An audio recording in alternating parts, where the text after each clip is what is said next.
Hello, people. Well, hello. It's another Sunday, and it's the Sunday after Midsummer. So we're actually in a very different part of the year now, beginning it. As we talked last week, Midsummer is where the sun changes from having been increasing his arc, rising in the sky up until Midsummer. Now he falls, he rises lower and lower and lower in the sky until midwinter, and then it changes around the other way again. Sorry, I'm spluttering today. This is not so good. Anyway, we are in a different phase of the year. We're actually in what we know as the death phase of the year. The sun is now dying, is now going down into the earth again. So this has changed everything. Probably you've noticed it yourself. And it's funny how the energies do change. So I hope you're all able to join me. I haven't seen anybody yet, but I'm sure I will in a minute. And today we're actually going to be talking about death and rebirth. It's a very big time for me coming up. Let me just double check this and make sure. Yeah. Tomorrow, the 29th of June, is an anniversary for me and for two of my cats. On the 29th of June last year, my lovely white and tortoiseshell cat, my Celtic cat, my red, white and black cat, Olwen, I know her as Ollie, Olwen died. Hi everybody. So tomorrow is the anniversary of Olwen's death, and it's always, I keep all the anniversaries of all my animals going right back and remember them and remember my life with them, and I know they're still there. They're all with me. It's really lovely. Hi everybody. Hi Chris, Isla, Raven. So tomorrow is the anniversary of Olwen's death. It's also the anniversary of when Kellan came to me. Kellan is my little black witchy cat. You've seen the pictures up on the Facebook page. Yeah, they came on the same day, and within 2 hours of Olwen dying, Kellan had called me and called me to find her.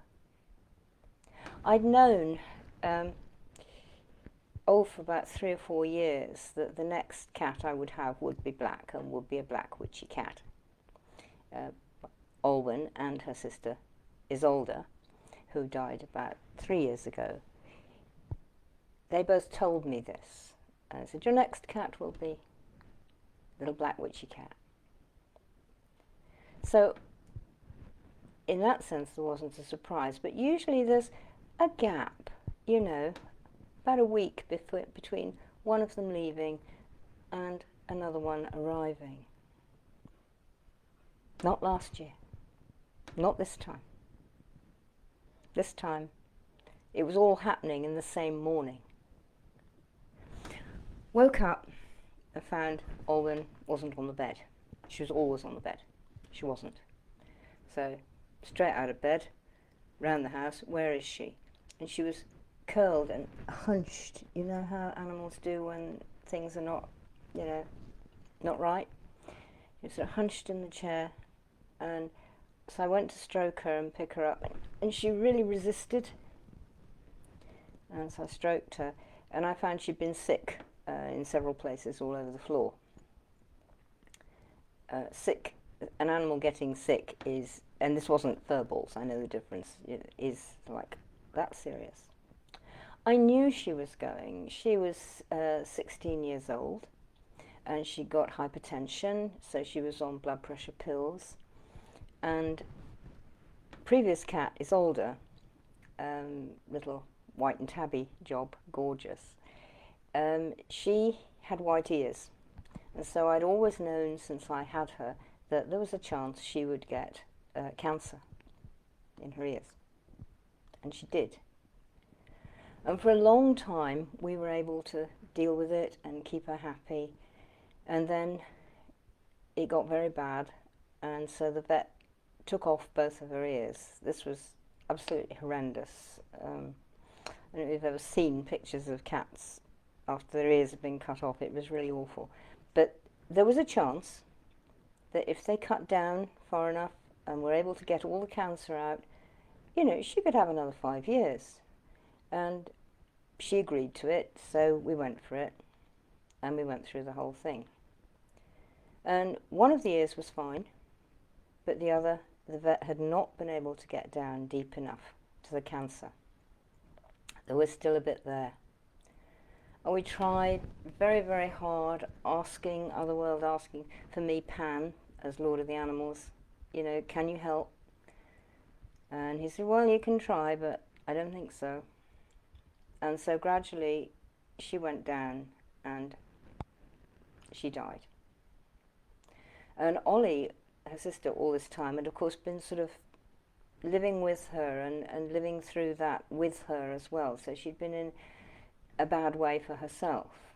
And we'd done our best to try and help her through, but she knew what was going on, so it really hurt. And that set off the hypertension in her. She got it before Izzy died, but that was how it happened. So we got her on the pills, and it made a big difference. She was happier, better, until all of a sudden, it was a Saturday morning last year, on the 29th of June, and I found her, and she just looked up at me from the chair and said, I gotta go. I gotta go, and I can't do it myself. You'll have to help. So, straight in the basket, straight to the vet, don't bother ringing up, just turn up. They were smashing, gorgeous vets. And took her in, lovely vet, really beautiful, lovely girl. And she said, you sure you don't want to try any meds? And, you know, I was in tears, and she practically was herself. And I said, she doesn't want to stay. She wants to go and she can't manage it. Please, can you help her? And so the vet put her to sleep. And she went just like that. It was so lovely because I got my hand here and her head, and she just put her head in my hand and turned. And there was a little and that was it. It was so beautiful. So I always bring them home. I always bring my animals home, and I always deal with them myself. We always burn them. We always cremate them ourselves. Go into how we do that later. It's really good. So I brought her home, and was sitting there with a cup of tea, and as you are. And the phone rang, and we were only about 2-3 miles away from the local cats protection, and I've always supported cats protection, and I knew people there, and Ollie and Izzy had come from there, and this sort of thing. So anyway, the phone rang, and a friend of mine who works there said, you're still looking for a black cat? And I went, yes. And so she said, why? You know, why that tone? So I explained, and she went, ah. So, well, we've got a little black cat in, and she's now ready to go. She came in with 2 kittens, and she's now weaned them, and they've gone to a new home, and she's ready to go, and I thought of you. So I said, I'll be there. 20 minutes later, there I was, outside her cage. And we just looked. And have you done this with animals? You just look into their eyes, and it's like, hi, been waiting for you, glad you're here. And she talked to me, so I stayed there for about half an hour. But there's all the usual faff of paperwork and everything like that. And also I was supposed to be doing something on the Sunday. And I was like, I can't bring a new cat home and then run away for the day. And so I said, well, can I get her on Monday and we'll have all the paperwork done? And, yep, that's fine. So she actually came home with me on the 1st of July. So that's her anniversary. But this whole thing, the story, it's happened, it keeps happening throughout, particularly for me with animals, that one will leave and the next one will come. And they tell me about it beforehand. But this was just, the transition was seamless. And I was both sad because of missing darling Olwen, and so joyful because I got my darling Kellan, who had come to live with me. And I wish that people could get the hang of death in that way, that it doesn't mean you're not sad, it doesn't mean you don't care, it doesn't mean to say there isn't a cat-shaped hole in your heart after, you know, when the one goes. There is. But it's not the end of the world. And if you love cat, or whoever it is, whatever your thing is, then that overlighting spirit, the cat spirit, will say, right, come on, let's play it again. Let's do the game again. Let's do it now.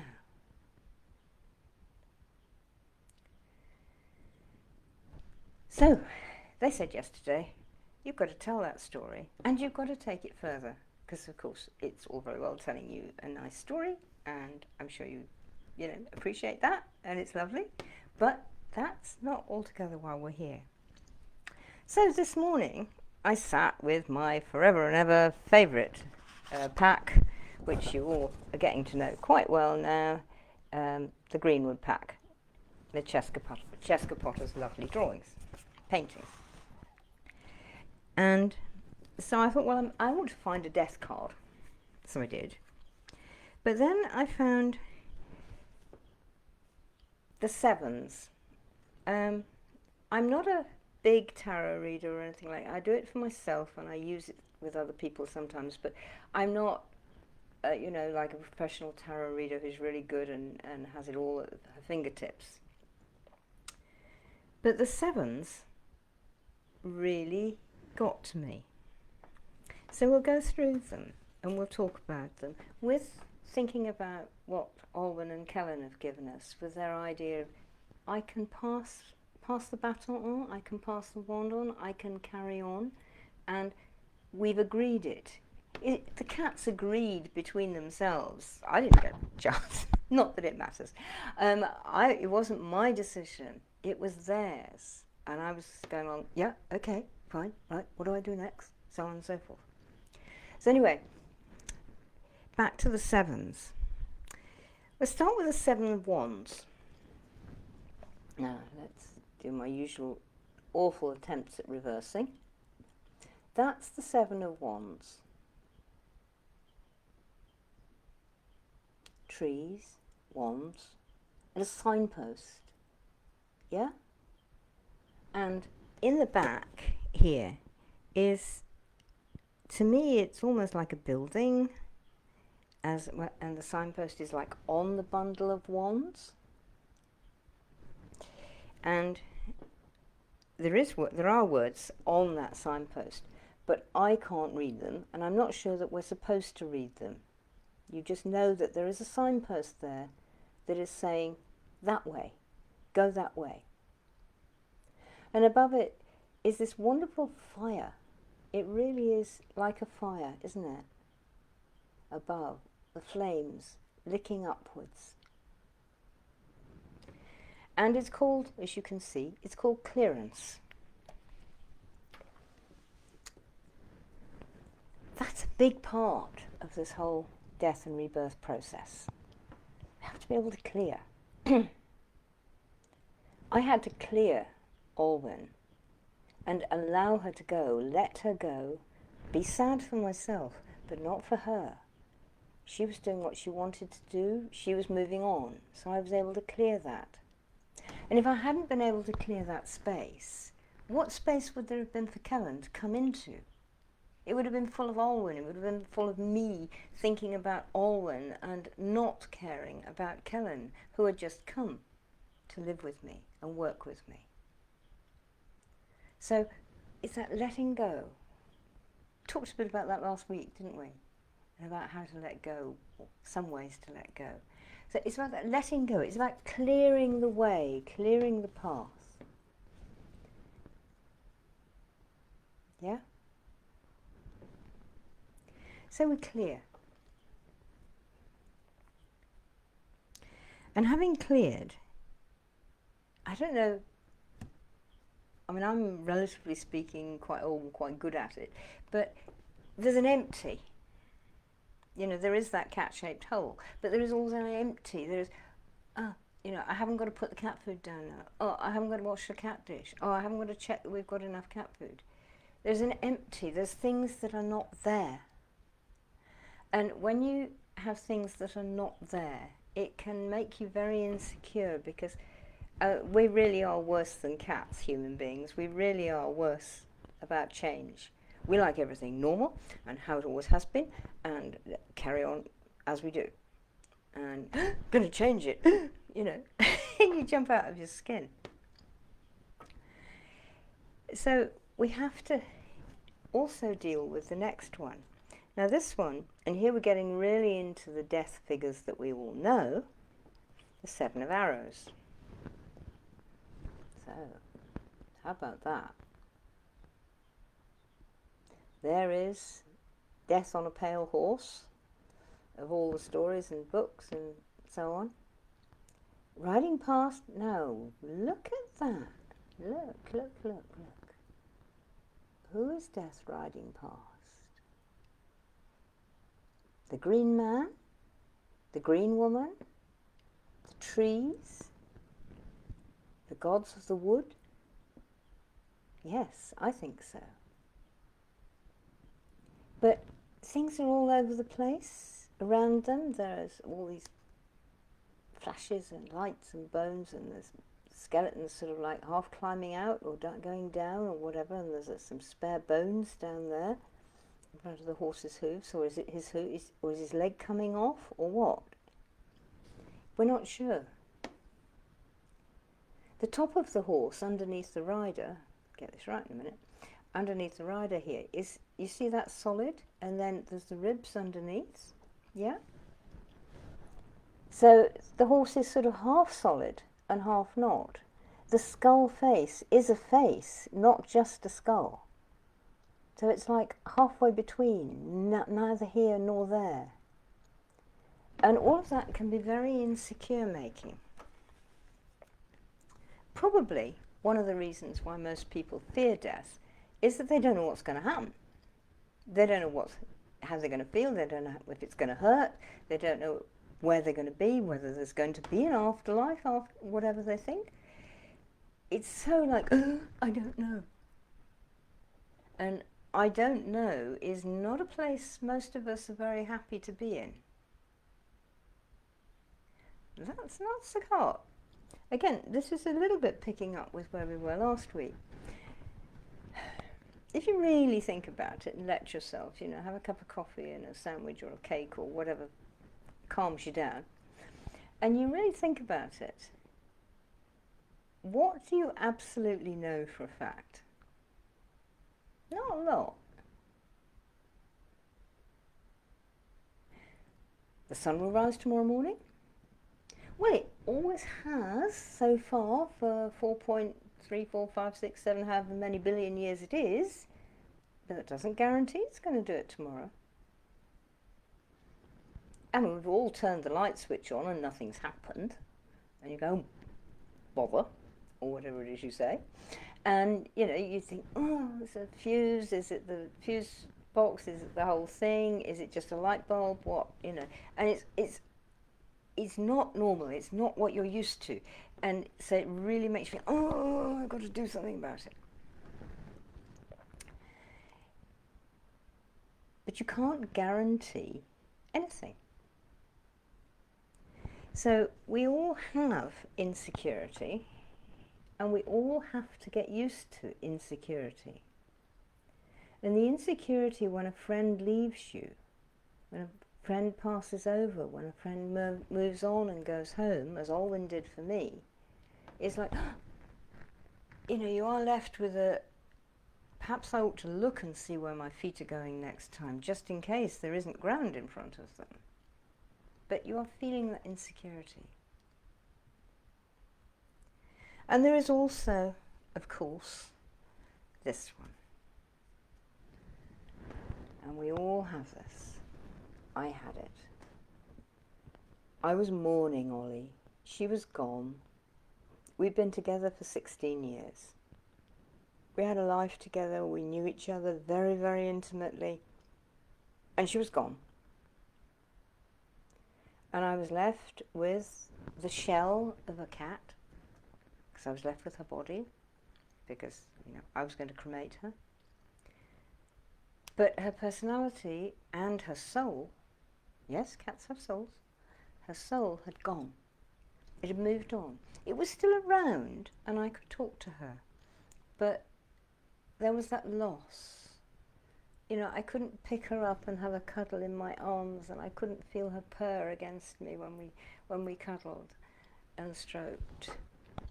And I couldn't watch her, you know, bouncing across the lawn as she would sometimes.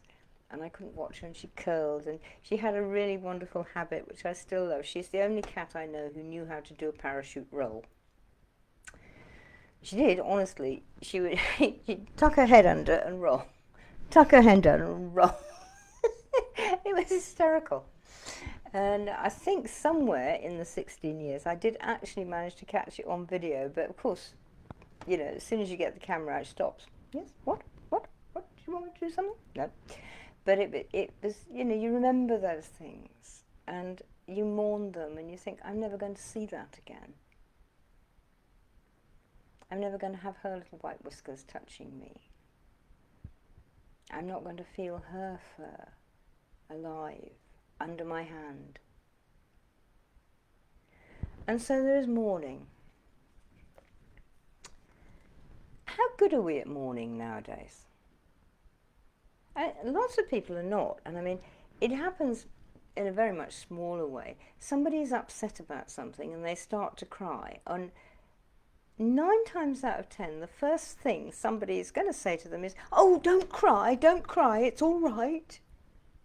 It's not all right. And they want to cry. So why do you tell them to stop? Is it because it hurts you? That you can't bear it? Think about that. So we stop people. Oh, well, he's all right now, you know, you don't need to worry about him anymore now. He's gone to heaven, he's fine, he's not sick anymore, he's not in pain, it's all right. It's all right. It's all right. It's all right. It's not all right. You're not feeling all right. You're feeling loss. You're feeling a hole in your heart. You're feeling that you're the loss of never being able to see that person, that cat, whoever it was again. Happens when we leave home. You know, think, I'm never going to sleep in that bedroom again. I'm never going to walk out of that front door again. And we don't allow ourselves to mourn, and most people actively discourage us from doing it. They say, oh, it's all right, stop that, let's just all get back to normal. Oh, that is from last week. And it's poked its head up again. Let's all get back to normal. Why? There is no normal. You know, the normal was that Olwen lived with me. Now she doesn't. I can't go back to that. And I need to mourn, I need to let that out. I need to cry, I need to loose it and let it happen and let it flow back into the earth.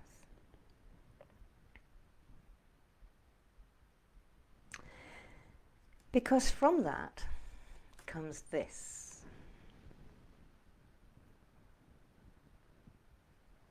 The 7 of Stones.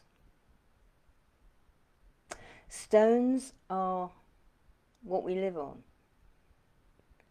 You know, like in Red Dwarf, 3rd rock from the sun.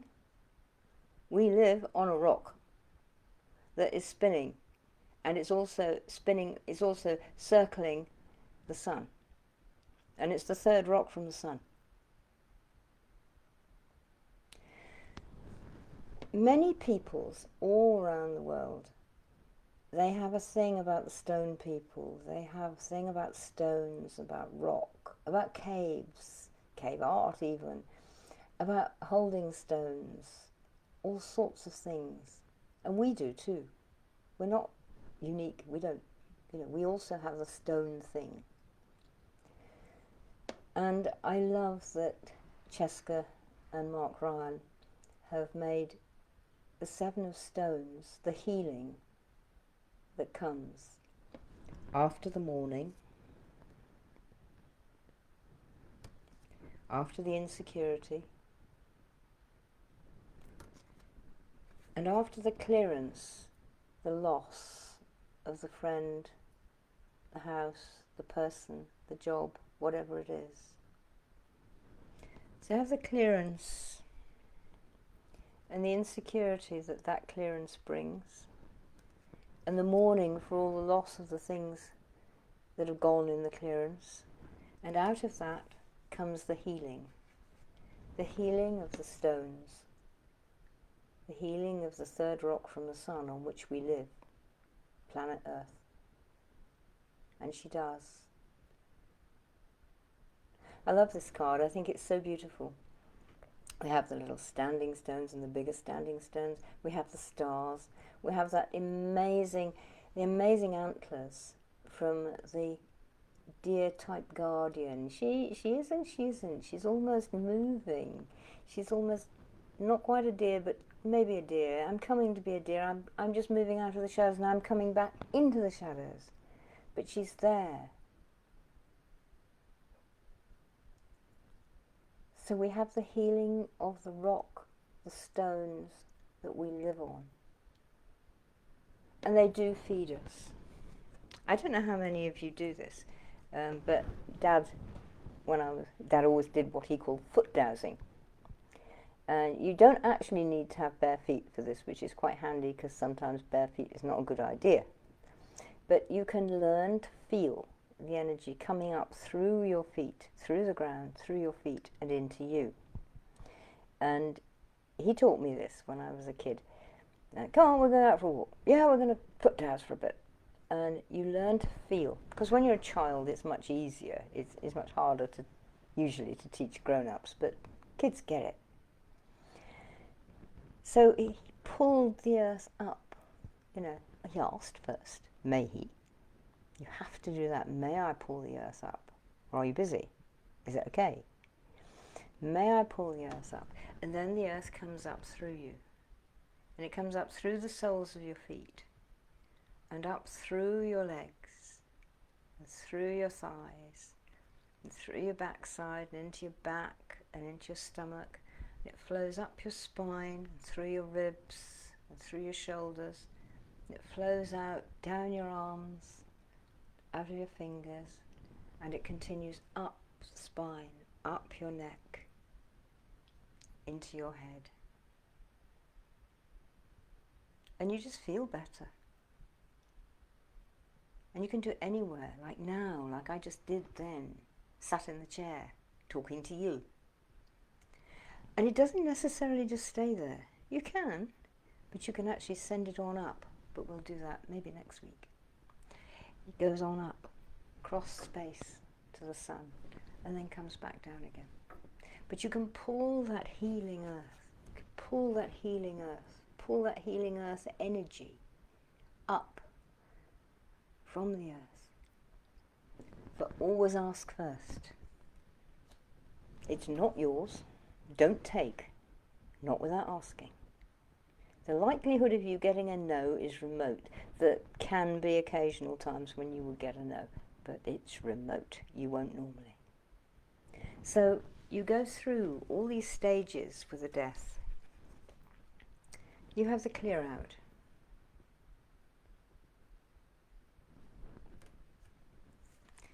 You have the insecurity that being left without the things that you know makes you feel.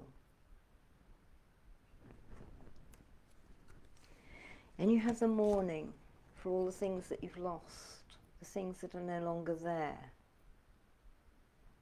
And when you've allowed those processes to flow through you, then you're empty of them, and the healing of the planet Earth can flow into you and through you.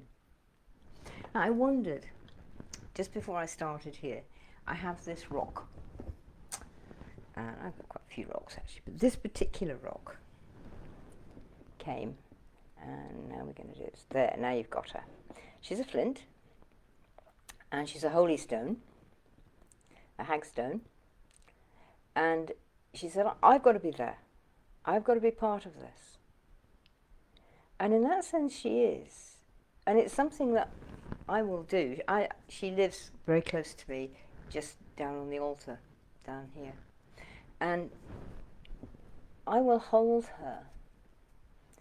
And I know I said just now, pull the earth up, you know, the energy up from the earth, sorry. But also holding her, I can pull energy from her.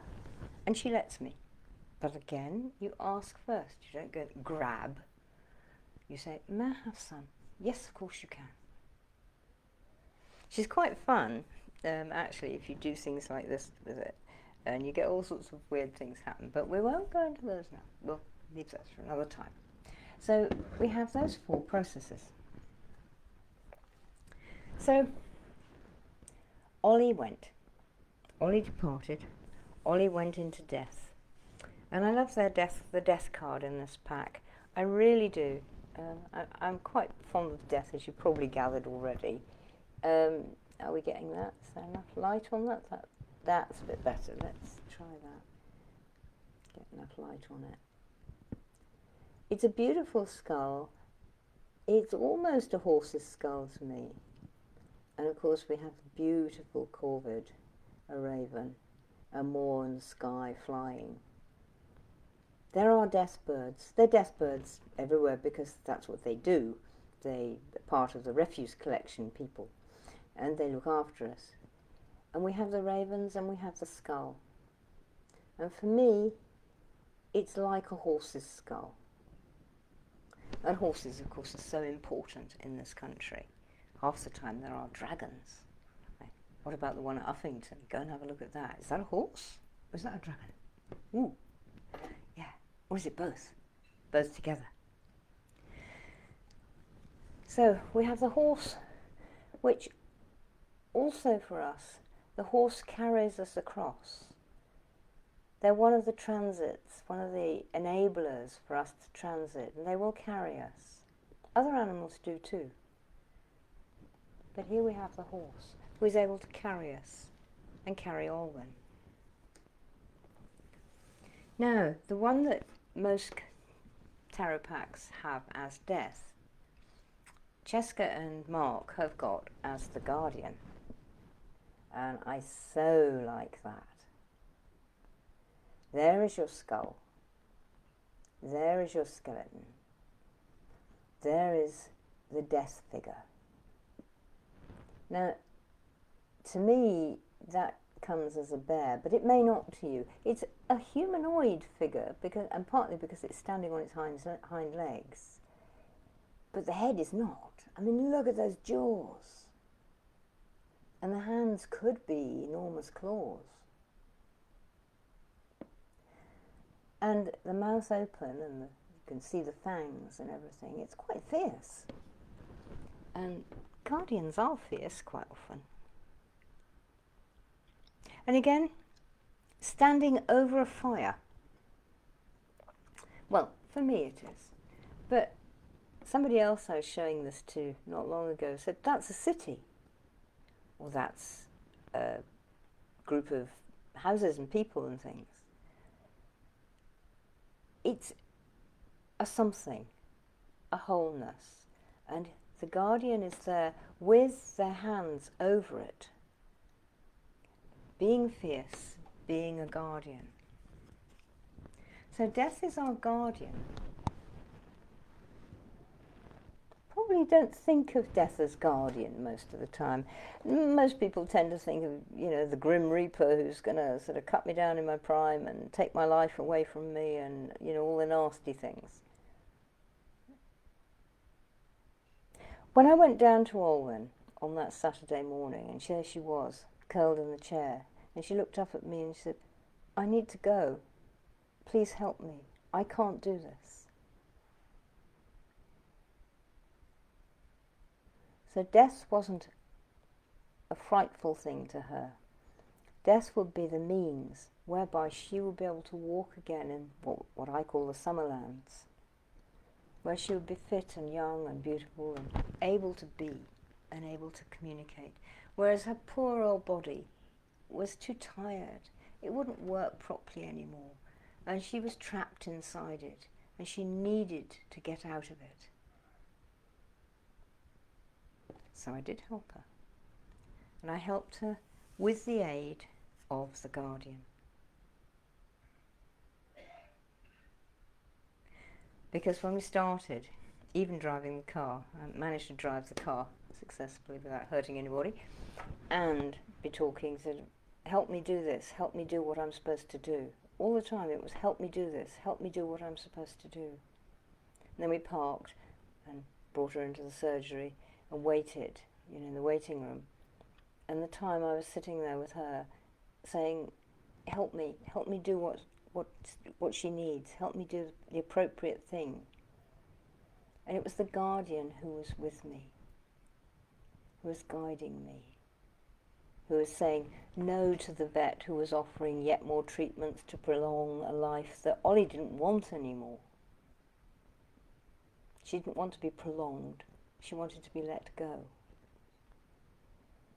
And however much that hurt me, and it did, the guardian helped me do it, helped me say, "Let her go, let her go."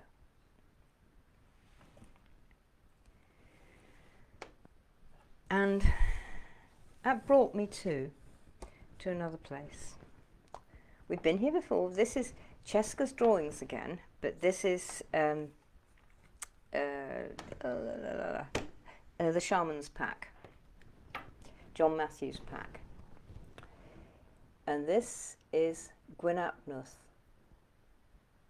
Now, he is my mentor at the moment. He is who I work to. He is organising what I do with my life and how I work for Otherworld and all the rest of the stuff, even down to practically sort of bullying and shoving me into starting doing these Facebook Lives. I'm now enjoying it, but before then it was like, "Oh, I can't do that." Oh. And it's sort of like, shove, yes you can. And so he's my mentor. And one of his jobs, he has quite a few. Notice, by the way, he's another antlered one. And also that he's riding a white horse. And we had the white horse with the 7 of arrows. Let's get that organised here. But Gwyn's horse is definitely alive, whereas the 7 of arrows one is sort of halfway between. Gwyn rides a white horse. She's actually a mare, and he rides with a pack of white hounds with red eyes and red ears. And they fly across the sky. And one of his big jobs is what we call a soul leader. He helps catch up with, organise, hunts down, you know, herds in all the souls who really need to cross the river to go home and are lurking around here, not quite sure, you know, they're back in the insecurity thing. They don't know whether they're here or not. And Gwyn helps guide them and guard them and take them down to the river, where his brother Manawithan takes them across. And that's one of the ways of passage from life to death, in our old ways. So Gwyn was there with me. And of course, at that time, as well as losing Olwen, I was also losing the home that I'd lived in for 20 years. We were moving, we had to move. And at that time, we weren't absolutely sure that we were coming here. We knew we wanted to, and we, set all the paperwork and all the rest of it off, but it wasn't finalised. And I don't know about you, but until somebody's drawn the line underneath everything, I'm a bit sort of like, is it? And of course, here is Gwyn. Here, out of my front room, I look at the Caradoc, which is one of his mountains in our country. In fact, I discovered about 3 weeks ago that from my front gate, my front door, I look up at the Caradoc and I look right into his cave. And I know that because we were up there 3 weeks ago when I did my back-in, remember? And my friend had brought the binoculars, and so we were able to look back, and we could see my front door. There we were, sat, just outside the mouth of the cave, and there was the front door. And that was sort of like in my heart, really was, to do that. But Gwyn was there for me. And, of course, he was there for Olwen. Because he scoops up the little cat, and he takes her home. And he carries her home. And his dogs are kind with her, and beautiful, and lovely. But Gwyn carries her home. It was really gorgeous. And then he brings me up here.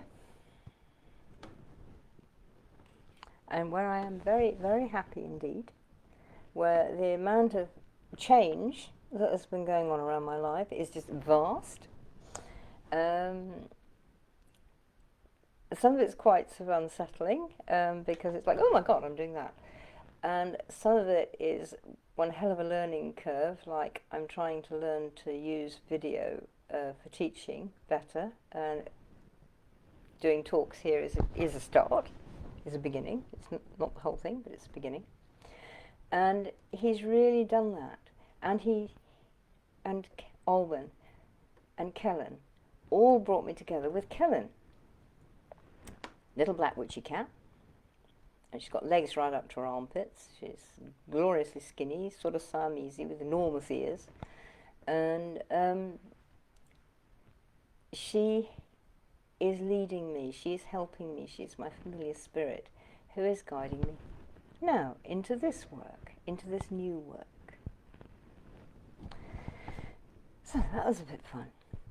Oh, on the video thing, a small aside, how are we doing? Yes, we're all right.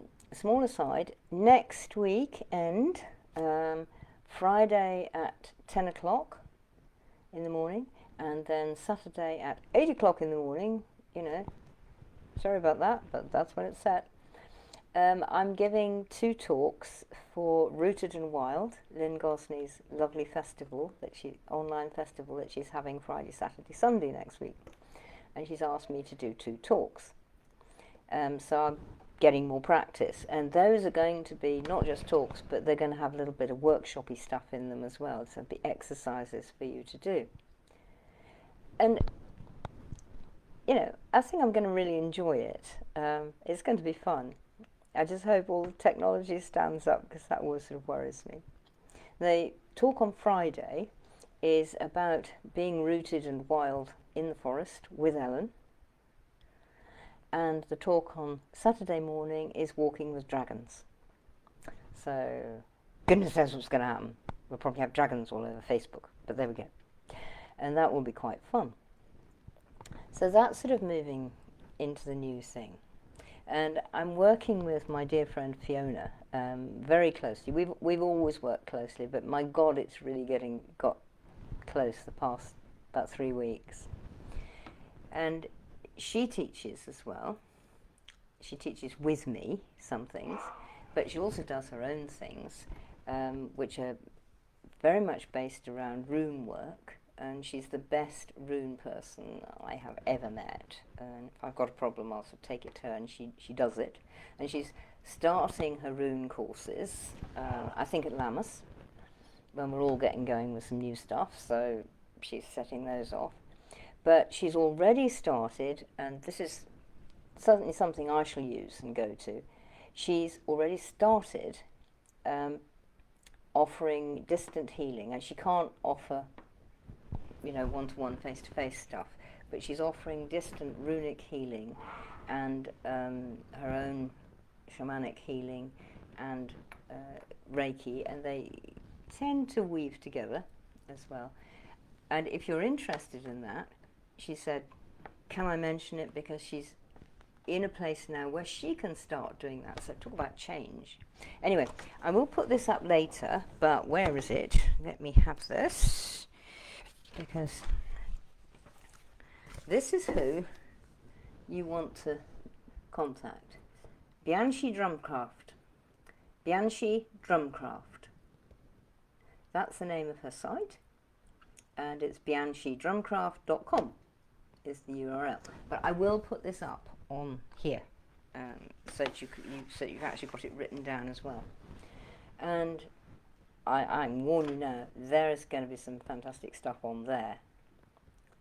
And there is also going to be stuff that we're both doing together, which we are just starting to get organised on doing and how to do it.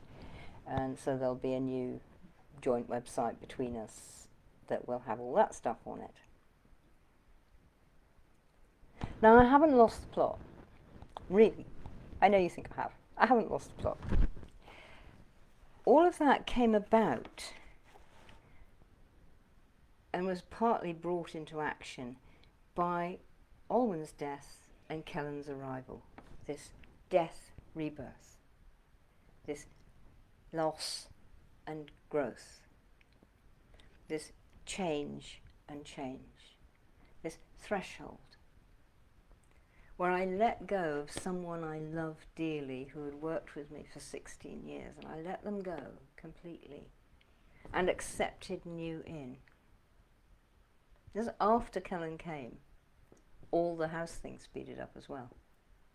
It's like, yeah, I'm doing it right. It's okay. And so I had to go through, in order to get where I am now, all the clearance,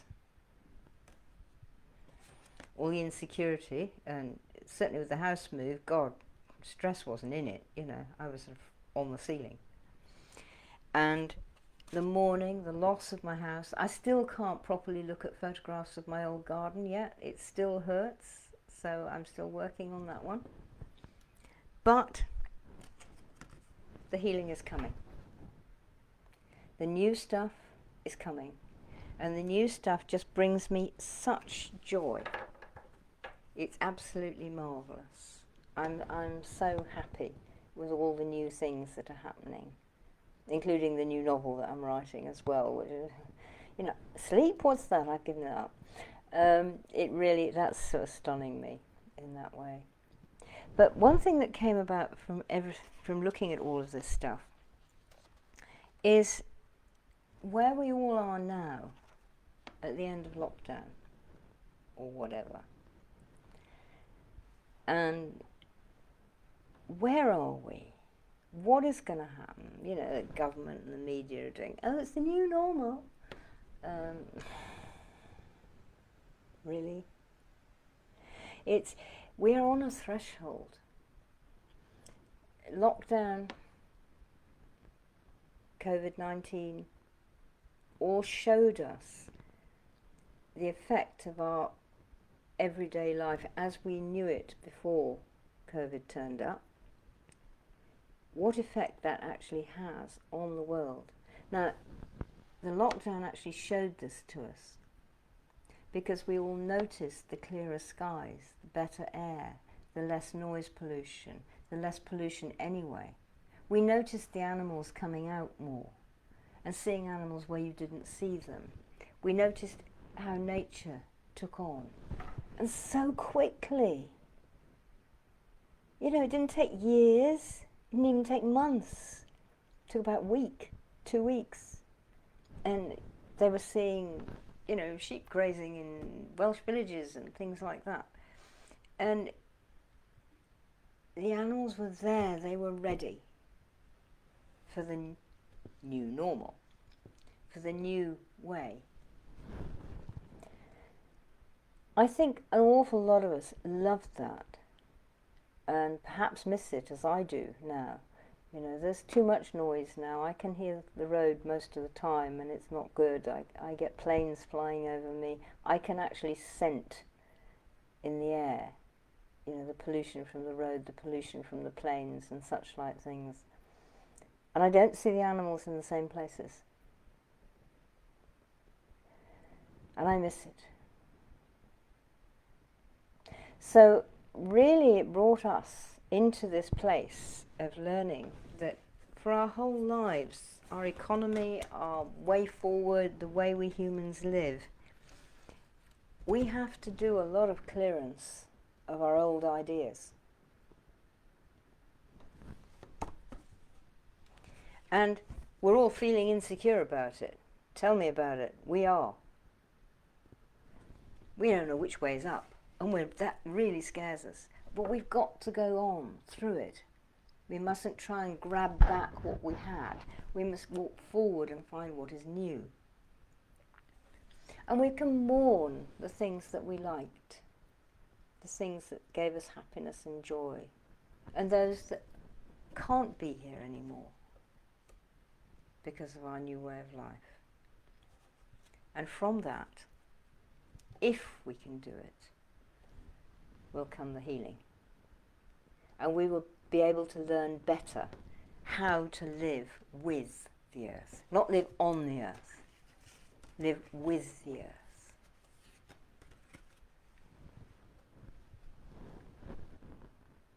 So, sorry to leave you on a heavy note like that, but it is lovely as well. It is beautiful. If we can transit as easily as Olwen and Kellan transited, at least make an effort to do so, between how we were before COVID-19 to how we're going to be now, that would be so good. So let's ask for that in our askings, in our prayers, or whatever you like to call them. Let's ask that we leave ourselves open, clear ourselves of our ideas of project managing the whole thing, and just leave ourselves open and say, show me the next step. Let's take the next step to where we're going to be. See what happens. I can tell you it's going to be fun. Scary, terrifying, insecure, things to mourn, but it'll be fun. So have a wonderful week, people, and I shall see you again next Sunday. Take care now. Bye.